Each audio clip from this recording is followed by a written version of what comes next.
ওং সহনা ভবতু সহনৌ ভুনক্তু সহ বীর্যং করবাবহে তেজস্বিনাবদিতমস্তু মা বিদ্বিষাবহে। প্রিয় ভাই বোন বন্ধু গুরুজন সকলকে ভালোবাসা শ্রদ্ধা এবং আন্তরিক প্রণাম জানাই। আজকে আমরা শুনব স্বামী রামসুখ দাসের গ্রন্থ থেকে। তিনি বলছেন, পরমাত্মার প্রাপ্তি হলেই যে যাবতীয় বিকারের নিবৃত্তি হবে এমন কোনো নিয়ম নেই, কিন্তু পরমাত্মার প্রাপ্তির পরে বিকার নষ্ট হয়েই যায়। পরমাত্মার সাক্ষাৎকারের পর রসরূপী বিকারের নিবৃত্তি হয়। এর মধ্যে একটি প্রয়োজনীয় এবং লাভজনক কথা আছে। আমরা যেন আমাদের অনুকূলতা অনুসারে ব্যক্তি, বস্তু, পরিস্থিতি ইত্যাদি লাভ করি এবং কখনোই যেন আমাদের প্রতিকূল ব্যক্তি, বস্তু, পরিস্থিতি না আসে, এই হলো সংসার। আমাদের উপরে অনুকূল এবং প্রতিকূল পরিস্থিতির যে প্রভাব পড়ে তাকেই বলা হয় বিকার। এই বিকার থেকেই আমাদের নিস্তার পেতে হবে, কারণ যতক্ষণ এই বিকার হতে থাকবে ততক্ষণ শান্তি নেই। এখন খোঁজ করে দেখা যাক বিকার কোথায় হয়। বিকার মন বুদ্ধিতে হয়, অন্তঃকরণে হয়।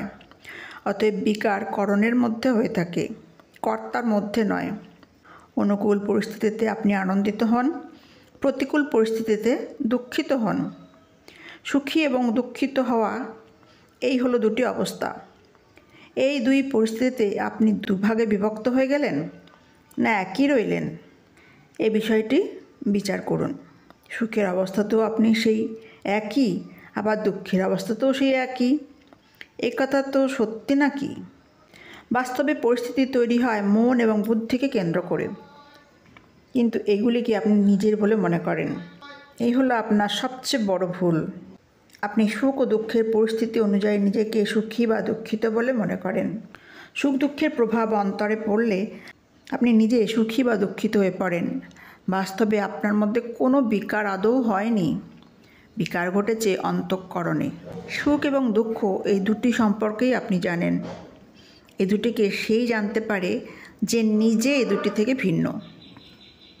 যে দুয়ের সঙ্গে একাত্ম হয়ে যাবে সে সব সময় হয় সুখী নয়তো দুঃখিত হয়েই থাকবে।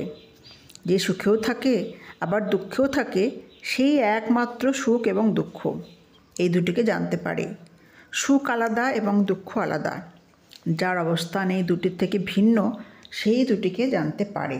সে যদি এগুলির সঙ্গে মিলিত হয়ে থাকে তাহলে সুখ এবং দুঃখ দুটিকে জানতে পারবে না, কেবলমাত্র একটিকেই জানতে পারবে, যার সঙ্গে তার সহাবস্থান রয়েছে। সুখের সময় আপনি যা থাকেন দুঃখের সময় সেই একই। সেই কারণেই তো আপনি এই দুটি পরিস্থিতিকে ভিন্ন ভিন্নভাবে অনুভব করতে পারেন। সুখ এবং দুঃখ উভয়কেই ভিন্নভাবে অনুভবকারী, সুখ দুঃখ থেকে পৃথক। সুখ দুঃখ থেকে পৃথক অনুভূতি কখন হবে? যখন আপনি প্রকৃতিতে স্থিত না হয়ে সতে স্থিত হয়ে যাবেন। প্রকৃতি বিকারশীল, এর মধ্যে আপনি স্থিত হলে আপনার মধ্যেও বিকার আসবেই, কিন্তু সেই বিকার আপনার মধ্যে কখনোই হওয়া সম্ভব নয়। অজ্ঞান অবস্থাতেও আপনার বিকার হয়নি এবং জ্ঞান অবস্থাতেও আপনার বিকার হয়নি। আপনার স্বরূপের কখনোই বিকার হয়নি, হওয়া সম্ভবও নয়। আপনার মধ্যে যদি বিকার হতো তাহলে তা কখনো নিবৃত্ত হতো না। বিকার প্রকৃতিতে থাকে। প্রকৃতি থেকে নিজেকে পৃথক বলে অনুভব করাই তত্ত্বজ্ঞান লাভ করা, জীবনমুক্ত হওয়া। বাস্তবে আপনি প্রকৃতি থেকে ভিন্ন, এই কথাটি কৃপা করে বোঝবার চেষ্টা করুন। একটু মনোযোগ দিন। আপনি ক্ষণস্থায়ী নন। ভগবান স্বয়ং বলেছেন, হে কুন্তিনন্দন, অনুকূলতা বা প্রতিকূলতার দ্বারা সুখ এবং দুঃখ প্রদানকারী হলো ইন্দ্রিয়ের বিষয়। এই বিষয়গুলি আসে আর দূর হয়ে যায় এবং অনিত্য। ভারত বংশোদ্ভব অর্জুন, তুমি একে সহ্য করো। অনুকূলতা ভালো লাগে এবং প্রতিকূলতা খারাপ লাগে, এই দুটি অনিত্য এবং ক্ষণস্থায়ী। একে সহ্য করে নিন। সুখ এলেও সহ্য করুন আর দুঃখ এলেও সহ্য করুন। সুখের সময় সুখী হয়ে গেলেন এবং দুঃখের সময় দুঃখিত, তাহলে আর আপনার দ্বারা সহ্য করা হলো না, আপনার ভুল হয়ে গেল। আপনি ক্ষণস্থায়ী এবং অনিত্য নন, আপনি নিত্য এবং বিকার অনিত্য। আপনি আপনি যখন অনিত্যের সঙ্গে মিলিত হন তখনই নিজের মধ্যে বিকার অনুভব করেন। আপনি যখন অনিত্যের সঙ্গে মিলিত হন তখনই নিজের মধ্যে বিকার অনুভব করেন। ক্ষণস্থায়ীর সঙ্গে স্থায়ী মিলিত হয়ে যায়, এখানে ভুল হয়ে যায়। আপনি যদি সতে স্থিতি লাভ করেন তখন আপনার অনুকূলতা এবং প্রতিকূলতার জ্ঞান থাকলেও তা আপনাকে প্রভাবিত করতে পারবে না। এরই নাম মুক্তি। বিকার থেকে নিষ্কৃতি পাওয়ার নামই হলো মুক্তি। মুক্তি নিত্য, তাই মুক্তির পর আর বন্ধন থাকে না, কারণ বাস্তবে আপনার মধ্যে কোনো মোহ নেই। আপনাকে শুধু নিজের স্বরূপকে অনুভব করতে হবে। সুখ এবং দুঃখ ক্ষণস্থায়ী এবং এগুলি মন বুদ্ধি পর্যন্ত পৌঁছায় অথবা বড়জোর অহং পর্যন্ত পৌঁছায়। অহং একদেশীয়, কারণ তা প্রকাশিত। যেমন সামনে রাখা বস্তুটি আমরা দেখতে পাচ্ছি, তেমনি অহং দেখা যায়। অহং চোখে দেখা যায় না, কিন্তু অন্তরে অহং অর্থাৎ আমির অনুভূতি হয়। সমস্ত বিকারের দৌড় এই আমি পর্যন্তই। যে প্রকাশের দ্বারা এই আমিকে দেখা যায় সেই প্রকাশের মধ্যে কোনো বিকার নেই। যার মধ্যে বিকার হয় তাকেও আপনি জানেন এবং বিকারকেও আপনি জানেন। এই বিকারের যার জ্ঞান হয় তার মধ্যে কি কোনো বিকার রয়েছে? আপনারা শুধু এই অহংয়ের সঙ্গে মিশে যাবেন না। অহংয়ের সঙ্গে মিশে যাওয়ার অর্থ হলো প্রকৃতিতে মিশে যাওয়া। এ হলো অপরা প্রকৃতি, আর আপনি জীবরূপী পরা প্রকৃতি।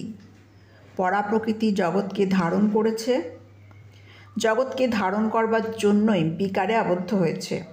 আমি শরীর, শরীর আমার; আমি মন, মন আমার; আমি বুদ্ধি, বুদ্ধি আমার; আমি অহং, অহং আমার। এই যে মান্যতা, এই মান্যতাই হলো জগৎকে ধারণ করা। জীব ভগবানের অংশ, কিন্তু সে ভগবানের স্থিতি না মেনে প্রকৃতিতে স্থিতি ধরে রাখে। অপরা প্রকৃতি খুবই বাধ্য, সে নিজের মধ্যেই স্থিত থাকে। আপনার মধ্যে কখনো স্থিতি লাভই করে না। আপনি স্বতন্ত্র, চৈতন্যময়। চৈতন্যময় হওয়ার জন্য আপনি স্বরূপত নিজের মধ্যেও স্থিত হয়ে থাকেন আর প্রকৃতির মধ্যেও স্থিতি হয়ে যান। প্রকৃতিকে ছেড়ে কখনো আপনার মধ্যে আসেই না। বাস্তবে আপনি প্রকৃতিতে স্থিত নন, বরং ভগবানের অংশ হওয়ার ফলে ভগবানই স্থিত। অহং হলো প্রকৃতি। প্রকৃতিকে আপনি ধারণ করবেন কি না তা আপনার উপর নির্ভর করছে। এ বিষয়ে আপনি পরাধীন নন। যে জ্ঞানের ফলে অহংকে দেখা যায় সেই জ্ঞানের মধ্যে অহং নেই। আপনি এই জ্ঞানে স্থিত হয়ে থাকুন, এর মধ্যেই আপনার স্বতঃস্ফূর্ত স্থিতি। নিজের যে স্বরূপ রয়েছে সেই প্রকাশেই অহংকে দেখা যায়। যদি দেখা না যায় তাহলে অহং যে আছে তার প্রমাণ কি? আপনি নিজেই অপরা প্রকৃতিকে আঁকড়ে ধরেন। আপনি যাকে ধরেন, যাকে অধিকার প্রদান করেন, সেই আপনাকে অধিকার করে বসে। আপনি নিজে তাকে অধিকার প্রদান না করলে তার মধ্যে আপনাকে অধিকার করবার কোনো ক্ষমতা নেই। যা ক্ষণস্থায়ী তা আপনাকে কিভাবে অধিকার করতে পারে? তাকে আপনি যখন আমি এবং আমার বলে মেনে নেন তখনই সমস্যা।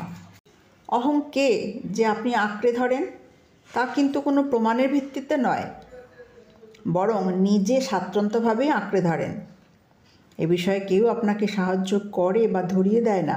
আপনি অহংকে নিজের বলে মনে করেন, তাহলে এরপর থেকে অহংকে আর নিজের বলে মনে করবেন না। সাধু মহাত্মারা বলেছেন, নিরপেক্ষ হয়ে তামাশা দেখুন। যে প্রকাশ আপনার মধ্যে রয়েছে তার মধ্যে অহংকে ধারণ করবেন না। গভীর নিদ্রায় অহংয়ের ভান থাকে না। জেগে উঠে বলেন যে ঘুমের ঘোরে আমার কিছুই মনে ছিল না, অতএব অহং ছিল না, কিন্তু আপনি তো ছিলেনই। গভীর ঘুমের মধ্যে আপনি এখন ঘুমিয়ে রয়েছি এই অনুভূতি আপনার থাকে না। জেগে উঠবার পর আপনি বলেন যে আমি এমন ঘুমিয়েছিলাম যে কিছুই বুঝতে পারিনি, এই হলো স্মৃতি। আপনার মনে পড়ে যে আমি গভীর ঘুমের মধ্যে ছিলাম। গভীর ঘুমের মধ্যে অহং লীন হয়েছিল, কিন্তু আপনি লীন হয়ে যাননি।